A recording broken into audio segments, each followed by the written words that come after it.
প্রিয় শিক্ষার্থী বন্ধুরা, আসসালামু আলাইকুম। হ্যালো অ্যাকাউন্টিং চ্যানেলে সবাইকে স্বাগতম। আশা করি সবাই ভালো আছো। চলছে অনলাইনে হিসাব বিজ্ঞান শিক্ষা কার্যক্রম। আজ আমরা আছি উচ্চ মাধ্যমিক হিসাব বিজ্ঞান বিষয়ের প্রথম পত্রের ব্যাংক সমন্বয় বিবরণীতে। আমি এই অধ্যায়ের উপর আরেকটা ভিডিও করেছি, সেটা আমার চ্যানেলে ইতিমধ্যেই আপ করে দিয়েছি। তোমরা সেখান থেকে প্রথম ভিডিওটা দেখে নেবে, কারণ সেই ভিডিওতে আমি কিভাবে ব্যাংক সমন্বয় বিবরণী তৈরি করতে হয় তার বিস্তারিত দেখিয়েছি এবং একটা এক পক্ষের ব্যাংক সমন্বয় বিবরণী তৈরি করে দিয়েছি। আজ এই অধ্যায়ের দ্বিতীয় আরেকটা অংশ, সেটা হচ্ছে উভয় জ্যার সংশোধনী পদ্ধতিতে ব্যাংক সমন্বয় বিবরণী তৈরির কাজ। এটা একই জিনিস, এক পক্ষের বিবরণী তৈরি করতে পারলে উভয় পক্ষের জ্যার সংশোধনের ব্যাংক সমন্বয় বিবরণী তৈরি করতে পারবে। এটাতে নতুন করে কিছু শেখার প্রয়োজন নেই, আগের যে জ্ঞান সেটা প্রয়োগ করলেই এখানে হয়ে যায়। আজ আমি দেখাবো কি করে উভয় পক্ষের জ্যার সংশোধন করার জন্য ব্যাংক সমন্বয় বিবরণী তৈরি করতে হয়। সেজন্য আমি একটা প্রশ্ন এখানে লিখেছি, সেই প্রশ্নটা আমি একটুখানি পড়ে শোনাই। সেটা হচ্ছে, নিম্নোক্ত তথ্যগুলো 2020 সালের 31 ডিসেম্বর তারিখের আজম ট্রেডার্সের হিসাব বই থেকে নেওয়া হয়েছে। নগদান বই অনুযায়ী তার ব্যাংক জমার উদ্বৃত্ত হচ্ছে 60,000 টাকা এবং ব্যাংক বিবরণী অনুযায়ী ব্যাংক জমার উদ্বৃত্ত হচ্ছে 50,000 টাকা। এই দুইটা উদ্বৃত্তের মধ্যে 10,000 টাকার গড়মিল পরিলক্ষিত হয়েছে। এই গড়মিলের কারণ অনুসন্ধান করে নিম্নোক্ত কারণগুলো খুঁজে পাওয়া গেছে। এখানে 7টা কারণ দেওয়া আছে, আমি এগুলো পড়ছি না, কারণ এগুলো আমরা আগের ক্লাসে দেখেছি এবং তোমরাও বই পড়ে জেনেছো যে কোন কোন কারণে হতে পারে। আর যখন সামনে যাব তখন এগুলো নিয়ে আমাকে আরও কথা বলতে হবে। তো আমরা উভয় জ্যার সংশোধন করব। এখানে দুইটা জ্যার দেওয়া আছে, একটা হচ্ছে নগদান বই অনুযায়ী ব্যাংক জমার উদ্বৃত্ত আর একটা হচ্ছে ব্যাংক বিবরণী অনুযায়ী ব্যাংক জমার উদ্বৃত্ত। এই দুইটা জ্যারকে পাশাপাশি রেখে উভয় জ্যার আমরা সংশোধন করার জন্য এই ছকটা তৈরি করেছি। এখানে আগে যে ছকটা তৈরি করেছিলাম গত ক্লাসে, সেটা হচ্ছে এক পক্ষের জ্যার সংশোধনের সমন্বয় বিবরণী, সেটা ছিল বিবরণ টাকা টাকা। আজকে উভয় জ্যার সংশোধনের জন্য আমরা ওই ছকটাকে ডাবল করে নিয়েছি। এখানে লিখেছি বিবরণ টাকা টাকা, আবার এখানে লিখেছি পাশাপাশি বিবরণ টাকা টাকা, অর্থাৎ আগের ছকটাকে এখন ডাবল করেছি। শুরু করার আগে আমরা একটু বলে নেই, এখানে দুইটা জ্যার লেখা হবে। একটা হচ্ছে নগদান বই অনুযায়ী ব্যাংক জমার উদ্বৃত্ত এখানে লিখব, আর এখানে লিখব ব্যাংক বিবরণী অনুযায়ী ব্যাংক জমার উদ্বৃত্ত। দেখো এখানে দেওয়া আছে নগদান বই অনুযায়ী ব্যাংক জমার উদ্বৃত্ত, আমরা এখানে লিখে নিতে পারি। লিখে নেই, প্রথমে তো লিখতেই হবে নগদান বই অনুযায়ী ব্যাংক উদ্বৃত্ত আছে কত? 60,000 টাকা। আমরা এই ঘরে লিখলাম 60,000 টাকা। আর ওই পাশে লিখব ব্যাংক বিবরণী অনুযায়ী ব্যাংক জমার উদ্বৃত্ত। দুই পাশে দুইটি জ্যার লিখে নিয়েছি। এখানে আমরা নগদান বই অনুযায়ী ব্যাংক জমার উদ্বৃত্ত লিখেছি 60,000, আর এখানে আমরা ব্যাংক বিবরণী অনুযায়ী ব্যাংক জমার উদ্বৃত্ত লিখেছি 50,000। এই দুইটা জ্যারে কিন্তু প্রশ্নের উপরে দেওয়া আছে। এইখানে আমরা নগদান বইয়ের জ্যার সংশোধন করব, এখানে আমরা ব্যাংক বিবরণী অনুযায়ী প্রাপ্ত জ্যারটা সংশোধন করব। তাহলে এইখানে আমরা ফরম্যাট অনুযায়ী লিখে রাখি যোগ, এখানে লিখে রাখি বিয়োগ, অর্থাৎ কিছু কিছু জিনিস এখানে যোগ হবে, কিছু কিছু জিনিস এখানে বিয়োগ হবে। এটা চাইলে আমরা আগের থেকে ঠিক করে নিতে পারি জায়গাটা, এটা লিখে নিব, তাহলে আমার এটা সুন্দর হবে, ম্যানেজমেন্টটা সুন্দর হবে। দেখো এইবার আমাকে কি করতে হবে? আমাকে এই লেনদেনগুলোকে নিয়ে বিশ্লেষণ করতে হবে এবং এই জ্যারগুলো নিয়ে বিশ্লেষণ করতে হবে। আমরা প্রথমে জ্যার দুটা নিয়ে বিশ্লেষণ করব। আমাদের যে পদ্ধতিতে আমরা শিখি সেই পদ্ধতিটা হচ্ছে ডেবিট এবং ক্রেডিট পদ্ধতি। এটা প্রথমে আমরা প্রাপ্ত জ্যার দুটি ডেবিট জের নাকি ক্রেডিট জের এটা চিহ্নিত করব। যদি ডেবিট জের হয় তাহলে ডি দ্বারা চিহ্নিত করব, আর যদি ক্রেডিট জের হয় তাহলে সি দ্বারা চিহ্নিত করব। যেমন আমার প্রথম যে জেরটা দেওয়া আছে, নগদান বই অনুযায়ী ব্যাংক জমার উদ্বৃত্ত 60,000 টাকা। আমরা জানি নগদান বইয়ের ব্যাংক জমার উদ্বৃত্ত হচ্ছে ডেবিট জের। আমি এটাকে এখানে উপরে জায়গা নাই, আমি তাই উপরে ডি দ্বারা চিহ্নিত করেছি। এবং ব্যাংক বিবরণী অনুযায়ী ব্যাংক জমার উদ্বৃত্ত 50,000 টাকা, এটাকে আমি এখানে উপরে লিখলাম সি দ্বারা চিহ্নিত করেছি। কারণ নগদান বই অনুযায়ী ব্যাংক জমার উদ্বৃত্ত যদি ডেবিট জের হয় তাহলে ব্যাংক বিবরণী অনুযায়ী ব্যাংক জমার উদ্বৃত্ত অবশ্যই ক্রেডিট জের হবে। এই বিষয়গুলো আমরা আগেই বলেছি। নগদান বই এবং ব্যাংক বিবরণী পরস্পর বিপরীত জের নির্দেশ করে। আচ্ছা, এবার এখানে 1 থেকে 7 পর্যন্ত যে লেনদেনগুলো আছে, গরমিলের যে কারণগুলো আছে, সেগুলো নিশ্চয়ই নগদান বইতে লেখা হইলে ব্যাংক বইতে লেখা হয়নি, কিংবা কোনোটা ব্যাংকের বইতে লেখা হয়েছে নগদান বইতে লেখা হয়নি। এখন আমাদেরকে নির্ধারণ করতে হবে যে এই যে জিনিসগুলো, কোনোটা ডেবিট করা হয়েছে ক্রেডিট করা হয়নি, কিংবা কোনোটার ক্রেডিট করা হয়েছে ডেবিট করা হয়নি, ফলেই তো গরমিলটা হয়েছে। আমাকে এখন দেখতে হবে প্রত্যেকটা লেনদেন কোন কাজটি করতে বাকি রেখেছে, অর্থাৎ এটার ডেবিট করা বাকি আছে নাকি ক্রেডিট করা বাকি আছে, আমাকে নির্ধারণ করতে হবে। যদি ডেবিট করা বাকি থাকে তাহলে তা ডি দ্বারা চিহ্নিত করব, আর যদি ক্রেডিট করা বাকি থাকে তাহলে এটাকে সি দ্বারা চিহ্নিত করব। তাহলে দেখো, প্রথম লেনদেনটাই দেখি। আদায়ের জন্য জমাকৃত চেক যা আদায় হয়নি 20,000 টাকা। খেয়াল করো, আমরা আদায়ের জন্য একটা 20,000 টাকার চেক ব্যাংকে জমা দিয়েছি। জমা দেওয়ার সাথে সাথে নগদান বইতে আমরা কি করেছি? ডেবিট করেছি। কিন্তু ব্যাংক এটাকে ক্রেডিট করার কথা থাকলেও এই তারিখের মধ্যে ক্রেডিট করতে পারেনি, অর্থাৎ এটা ক্রেডিট করতে বাকি আছে, তাই এটার মধ্যে আমি সি দ্বারা চিহ্নিত করলাম। 2 নম্বর, চেক ইস্যু করা হয়েছে কিন্তু ভাঙানো হয়নি 10,000 টাকা। এই চেক ইস্যু কে করেছে? আমরা করেছি, অর্থাৎ পাওনাদারকে 10,000 টাকার একটা চেক প্রদান করেছি, কিন্তু এটা ব্যাংক ভাঙাইতে পারেনি এখনও। আমরা যখন চেক ইস্যু করেছি তখন নগদান বইতে এটাকে কি করেছি? ক্রেডিট করেছি। ব্যাংক এটাকে ডেবিট করার কথা থাকলেও ডেবিট করতে পারেনি, সুতরাং এটা ডেবিট করতে বাকি আছে, তার পাশে আমরা ডি দ্বারা চিহ্নিত করেছি। 3 নম্বর, ব্যাংক কর্তৃক মঞ্জুরকৃত সুদ 4,000 টাকা যা নগদান বইতে লেখা হয়নি।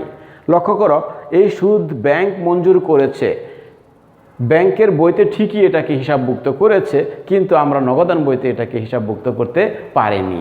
আমরা নগদান বই যখন করেছি তখন জানি যে ব্যাংক সুদ মঞ্জুর করলে নগদান বইতে ডেবিট হয়, অর্থাৎ এটা ডেবিট করতে বাকি আছে। এবার 4 নম্বর, ব্যাংক কমিশন চার্জ করেছে 2,000 টাকা যা নগদান বইতে লেখা হয়নি। এটা আমাদের জন্য একটা খরচ। ব্যাংক আমাদের উপরে 2,000 টাকার কমিশন চার্জ করে আমার অ্যাকাউন্ট থেকে টাকা কেটে নিয়েছে, কিন্তু আমরা নগদান বইতে এটাকে এখনও লিখতে পারিনি, ইনফরমেশন পাইনি বলে। সো এই যে ব্যবসায়ের খরচ, এটা যদি আমরা নগদান বইতে লিখি তাহলে এটাকে ক্রেডিট করতে হবে, অর্থাৎ এটা ক্রেডিট করতে বাকি, আমরা এটাকে সি দ্বারা চিহ্নিত করে নিলাম। 5 নম্বর, আদায়ের জন্য জমাকৃত চেক প্রত্যাখ্যাত হয়েছে 8,000 টাকা যা নগদান বইতে লেখা হয়নি।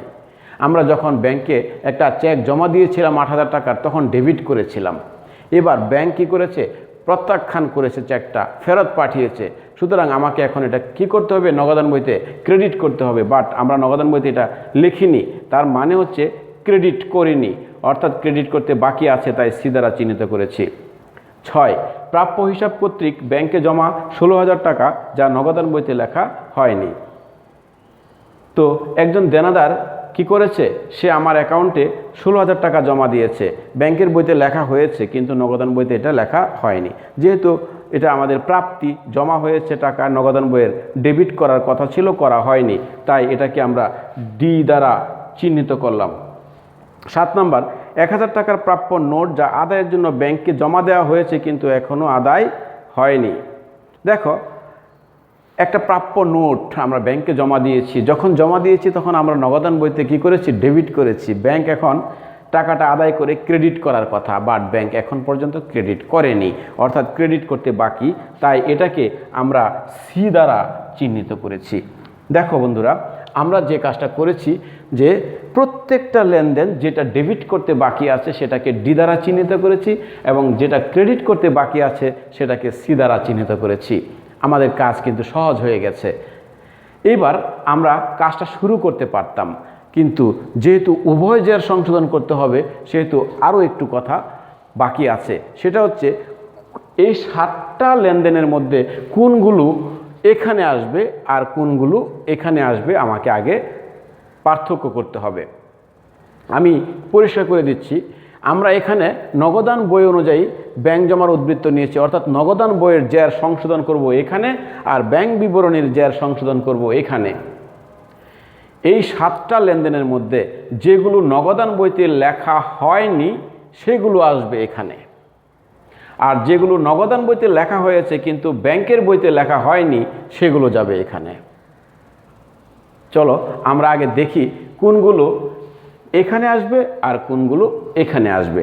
আমরা প্রথমে বলছিলাম নগদান বইতে যে সমস্ত লেনদেন লেখা হয়নি সেগুলো দিয়ে আমরা নগদের উদ্বৃত্ত ঠিক করব। তাহলে আমরা প্রথমে দেখব কোন লেনদেনগুলো ব্যাংকের বইতে লেখা হয়েছে কিন্তু নগদের বইতে লেখা হয়নি। আমরা একটা একটা করে দেখি। 1 নাম্বার, আদায়ের জন্য ব্যাংকে জমাকৃত চেক আদায় হয়নি, এটা ব্যাংকের বইতে লেখা হয়নি। 2 নাম্বার, চেক ইস্যু করা হয়েছে ভাঙানো হয়নি, এটাও ব্যাংকের বইতে লেখা হয়নি কারণ নগদান বইতে আমরা লিখেছি। 3 নাম্বার, ব্যাংক কর্তৃক সুদ মঞ্জুর করেছে, এটা ব্যাংকের বইতে লেখা হয়েছে কিন্তু নগদান বইতে লেখা হয়নি, এটাকে আমি গোল্লা দিলাম, চিহ্নিত করলাম গোল দাগ দিয়ে। ব্যাংক কমিশন চার্জ করেছে, যখন ব্যাংক কমিশন চার্জ করে তখন ব্যাংক কিন্তু তার অ্যাকাউন্টে তার হিসাবে লিখে রাখছে, বাট নগদান বইতে লেখা হয়নি, এটাকে আমরা গোল্লা দিয়েছি। আদায়ের জন্য জমাকৃত চেক প্রত্যাখ্যাত হয়েছে, যেহেতু ব্যাংক চেকটা ফেরত পাঠাইছে ব্যাংক তার হিসাবে লিখেছে, নগদান বইতে লেখা হয়নি, এটারে আমরা গোল্লা দিলাম। আবার 6, প্রাপ্য হিসাব কর্তৃক ব্যাংকে জমা এত টাকা, এই টাকাটাও ব্যাংকে জমা হয়ে গেছে, ব্যাংকে হিসাবভুক্ত হয়েছে, নগদান বইতে লেখা হয়নি, এটা আমরা গোল্লা দিলাম।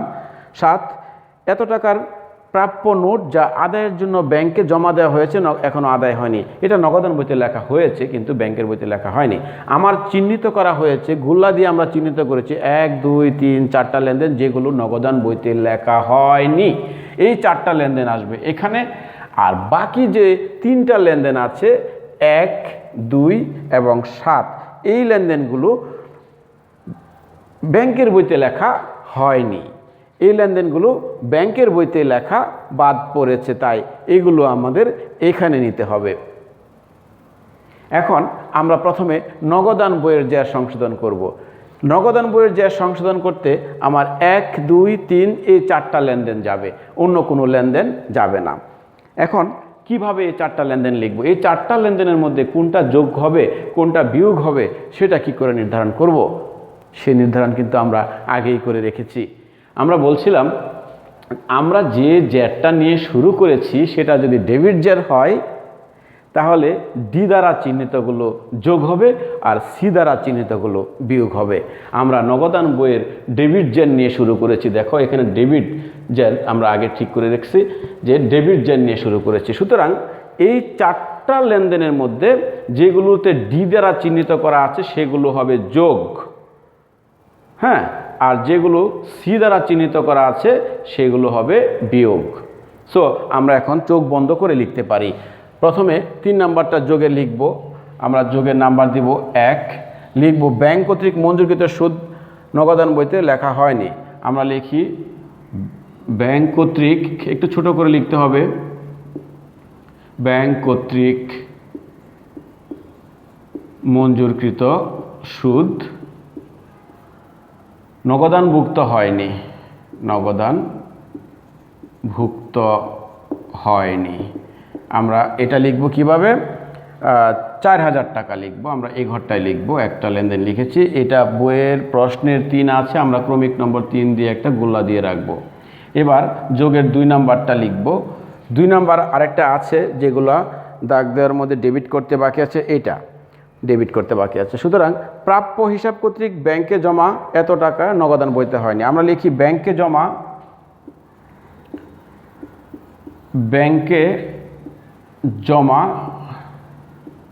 নগদানভুক্ত হয়নি,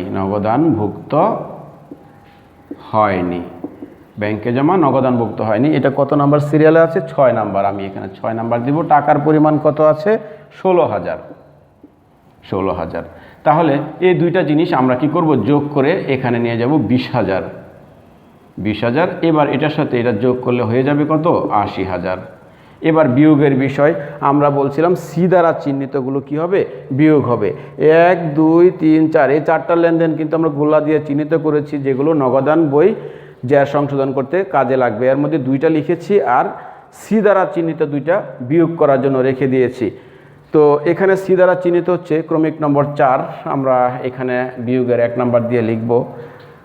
ব্যাংক কমিশন চার্জ করেছে, নগদানভুক্ত হয়নি 2,000 টাকা। লেখো ব্যাংক কর্তৃক বা ব্যাংক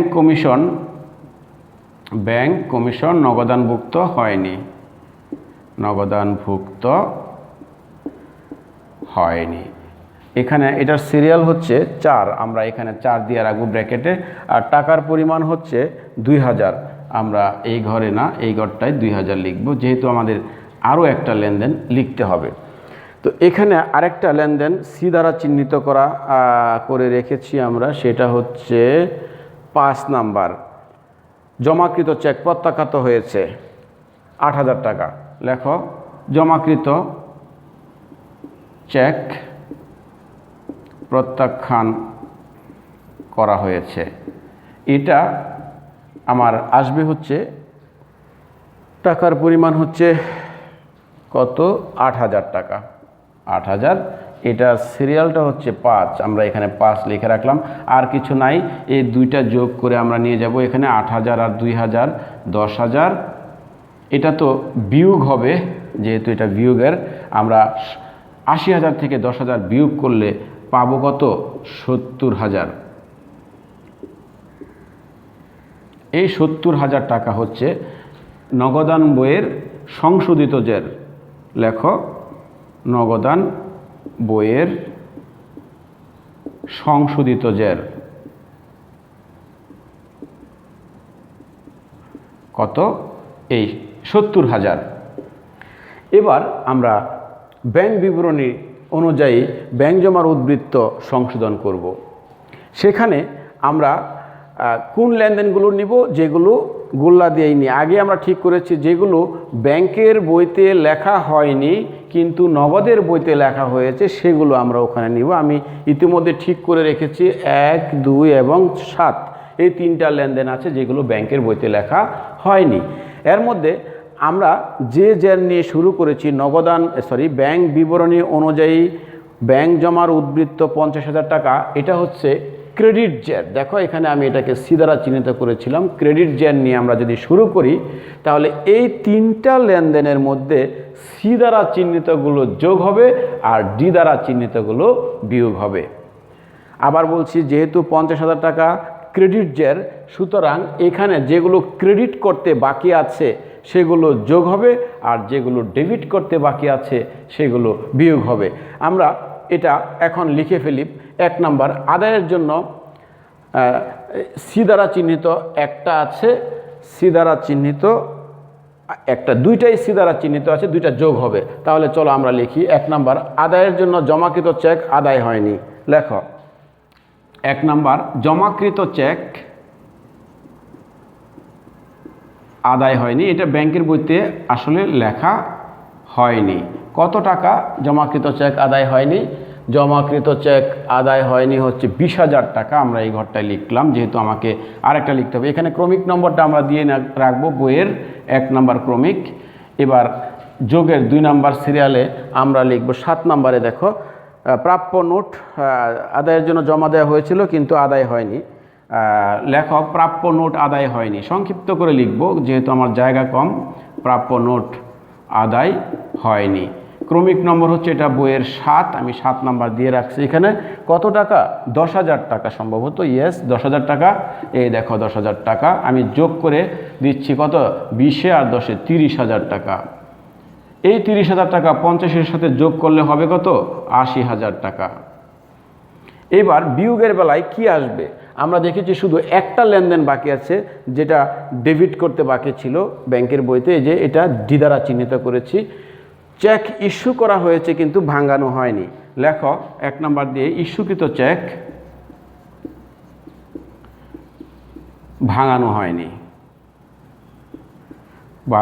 হয়নি, এটা একটাই যেহেতু লেনদেন আমরা এই ঘরে লিখব না, আমরা একবারে শেষ ঘরটায় লিখব 10,000 টাকা, 10,000 টাকা শেষ ঘরটায় লিখব এবং আমরা ঠিক নিচে এখানেই কি করব, এটা বিয়োগ করে নামাবো, সমান দূরত্বে নামাবো যাতে দেখতে ভালো লাগে। 80,000 থেকে 10,000 বিয়োগ করলে থাকবে কত, এখানে 70,000। এটা হচ্ছে ব্যাংক বিবরণীর সংশোধিত উদ্বৃত্ত, ব্যাংক বিবরণীর